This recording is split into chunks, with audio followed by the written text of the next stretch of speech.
بسم الله الرحمن الرحيم.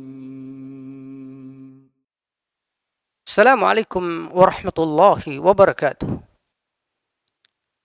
Alhamdulillahil ahadis samadil ladzi lam yalid wa lam yulad wa lam yakul lahu kufuwan ahad. Wassalatu wassalamu ala asyrafil anbiya'i wal mursalin wa ala alihi wa sahbihi ajma'in, amma ba'd. Jamaah yang dirahmati oleh Allah Subhanahu wa taala, masih seputar mengenal dan pengertian tauhid.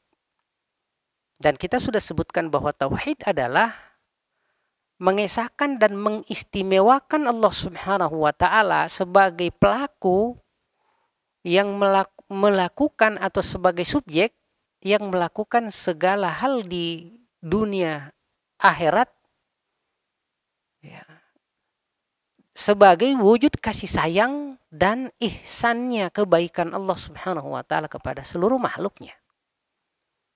Lalu dilanjutkan dengan menyembah Allah Subhanahu wa taala dengan penuh ketulusan ya, sebagai wujud rasa syukur dan pujian terhadap kebesaran, keagungan, kehebatan Allah Subhanahu wa taala. Namun tanpa dengan mengalihkan nama-nama dan sifat Allah dari pemaknaan sesungguhnya, baik dengan menyatakan Allah hanya ada tanpa nama dan tanpa sifat, seperti tauhid versi kalangan Jahmiyah. Demikian pula kita katakan bahwa tanpa tahwil, yang mana mereka berusaha mengalihkan nama-nama Allah Subhanahu wa taala dan sifatnya kepada makna lain, karena dianggap bahwa nama yang disandang oleh Allah secara zahir dan lahir tersebut seolah mengindikasikan atau melazimkan makna-makna yang tidak tepat bagi Allah Subhanahu wa taala. Nah, pada pertemuan kali ini kita tambahkan lagi aspek ketiga, bahwasanya nama dan sifat-sifat Allah itu tidak boleh kita pertanyakan bagaimananya. Misalnya ketika Allah Subhanahu wa taala sudah menyatakan dirinya bahwa Ar-Rahmanu 'alal arsy istawa, Allah bersemayam di atas arasy. Nah, sehingga istawa ini oleh Al-Imam Malik rahimahullah, kata beliau, al-istiwa'u ma'lumun, sungguh istiwa itu sudah dikenal dalam tradisi Arab ya. Wal imanu bihi wajib, dan sungguh mengimani Allah bersemayam di atas arasy itu adalah mutlak dan wajib. Wassu'alu anhu bid'ah, namun bertanya bagaimana, nah ini bagaimana Allah bersemayam di atas arasy, inilah yang bid'ah ya, inilah yang bid'ah. Kita tidak boleh menanyakan Allah bagaimana caranya bersemayam di atas arasy, tapi bahwa Allah bersemayam ya, baik dengan zatnya maupun dengan kekuasaannya maupun dengan posisinya, ya harus diimani itu ya. Dan itu dipahami dalam bahasa Arab. Allah berbicara tentang istawa tidak berarti orang Arab gak ngerti ya. Cuman kita tidak boleh mempertanyakan bagaimana, karena tidak ada yang tahu bagaimana caranya Allah Subhanahu wa taala bersemayam. Dan bersemayamnya pun di atas arasy tentu sesuai dengan keagungannya, tidak boleh digambarkan seolah sama seperti makhluk. Ya, nauzubillahi min dzalik. Pemirsa yang rahmati Allah Subhanahu wa taala. Itu yang ketiga. Ya, tanpa atau pengecualian dari makna tauhid yang kita sebut terkait ya, keyakinan Ahlus Sunnah wal Jamaah, juga tidak boleh menyamakan Allah Subhanahu wa taala dengan makhluknya. Sekalipun nama dan sifat yang dipakai, misalnya Allah menyatakan Rahim, yaitu Allah penyayang, di saat yang sama Allah juga menyatakan kata Rahim itu kepada Rasulullah sallallahu alaihi wasallam. Ya, bahwa Rasulullah itu juga rahimum bil mu'minin, ya, sangat sayang terhadap kaum mukminin. Lalu kemudian kita menyatakan Allah rahim, Rasul juga menyandang kata rahim. Ya, nama boleh sama, istilah boleh sama, namun substansi kasih rahimnya Rasulullah dengan rahimnya Allah nggak bisa disepadankan sama sekali.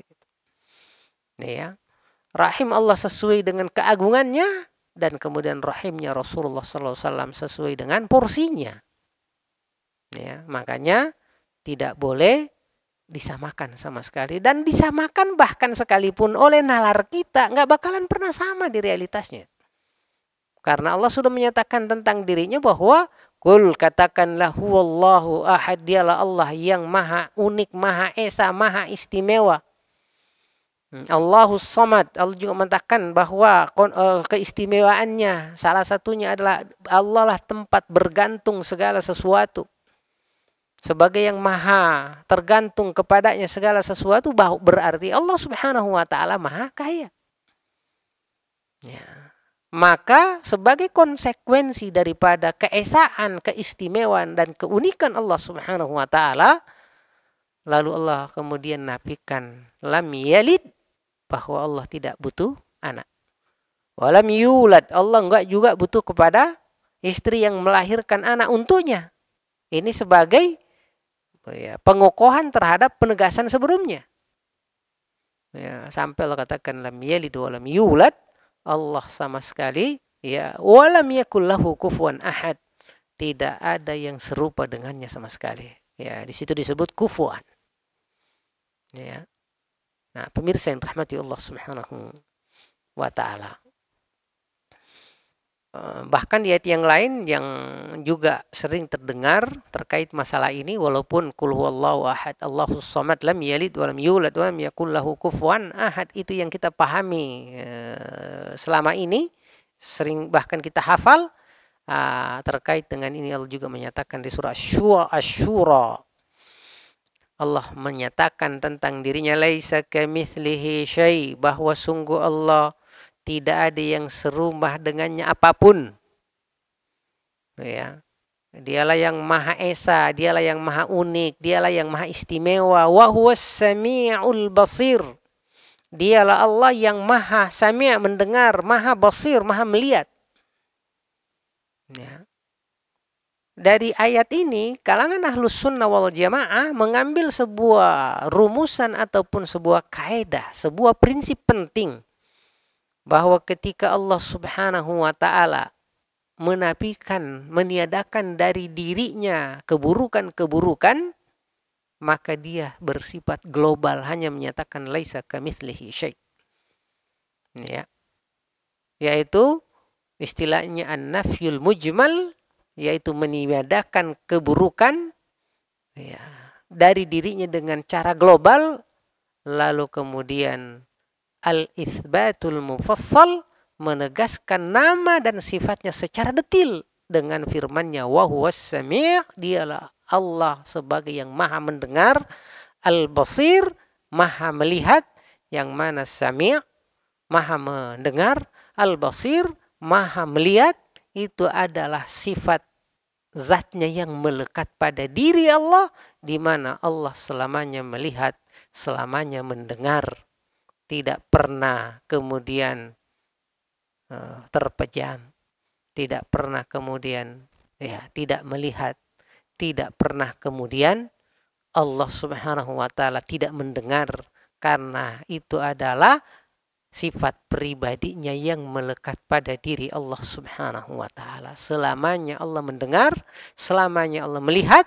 Adapun kemudian mendengar dengan pendengaran telinga, ataupun melihat dengan pandangan atau kemudian mata, itu adalah konsekuensi dari, ya, walaupun sekali lagi mata dan pendengaran atau telinga Allah tidak boleh sama sekali kemudian dipikirkan dan disamakan dengan makhluk, tetapi kita katakan semuanya sesuai dengan keagungan dan kehebatan, keunikan, keistimewaan Allah Subhanahu wa ta'ala.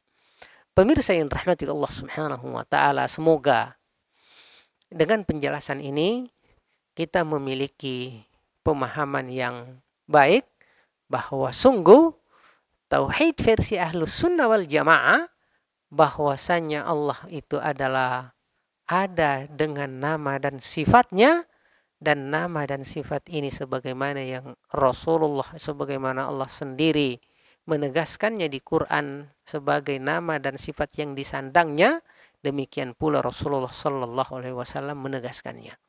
Berbeda dengan kelompok-kelompok yang bermasalah seperti kita sebut tadi Jahmiyah yang menyatakan Allah ada tanpa nama dan tanpa sifat. Oleh karena itu versi Jahmiyah, siapapun menafsirkan dan menegaskan tauhid seperti versi Ahlus Sunnah ini, mengakui adanya nama Allah, mengakui adanya sifatnya, itu versi kata mereka syirik. Na'udzubillahi min dzalik. Kalau dengan pengertian Jahmiyah seperti itu, maka syiriklah Rasulullah, syiriklah semua sahabat, hanya Jahmiyah saja, yang kelompok Jahmiyah saja yang ahli tauhid. Malah ya dengan penjelasan ini justru terlihat Jahmiyah begitu sebenarnya seolah menyatakan Allah ada, tapi ada secara mutlak, itu hakikatnya adam, tidak ada. Ya, karenanya Jahmiyah hanya menyembah ketiadaan walaupun dengan istilah-istilah yang dibikin akibat dari pengaruh filsafat. Na'udzubillahi min dzalik. Semoga penjelasan ini sedikit banyak memberikan faedah bagi kita dunia akhirat, sekaligus memahami kenapa urgensi memahami tauhid versi Ahlus Sunnah wal Jamaah. Demikian, hadani Allah wa iyyakum ajma'in, wallahu yatawalla as-salihin. Assalamualaikum warahmatullahi wabarakatuh.